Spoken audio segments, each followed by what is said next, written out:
Hello బాబాలు, welcome to our channel. ఈరోజు అయితే మనం మన చిన్న మందికి అయితే వచ్చేసాము. మన గడ్డపార దగ్గరికి అయితే వచ్చేసాం అనమాట. నేను కూడా ఒక గడ్డపార తీసిన ఫోటో అయితే దిగేసాను.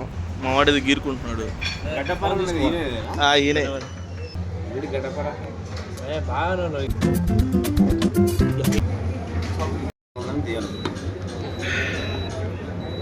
గడ్డపార కూడా బాసు మా వాడి ఎక్స్ప్రెషన్ ఆ గడ్డపార దిగింది అన్న, దిగిందేనా గడ్డపార? రేటు తెచ్చి అక్కడ పెట్టాడు, కుంభకారం లేకున్నాడు కాబట్టి తెచ్చి పెట్టాడు. నా వల్ల కాదు కాబట్టి నేను లేచి అక్కడ పోయి కూర్చోాలి కాబట్టి కూర్చుంటున్నా. పంచకం జరుగుతుంది, పంపకం జరుగుతుంది. లెగ్ నాది. అవి ఈ కుంభకరణ్ ఒకడు, ఈ కుంభకరణ్ ఒకడు తినేసి ఇద్దరు తిన్నారు. నేను తిన్నా, ఈడు తిన్నా, అమాయకులు ఇద్దరం చేసుకొని లైక్ కొడితే నేను కూడా హ్యాపీ ఫీల్ అవుతాను.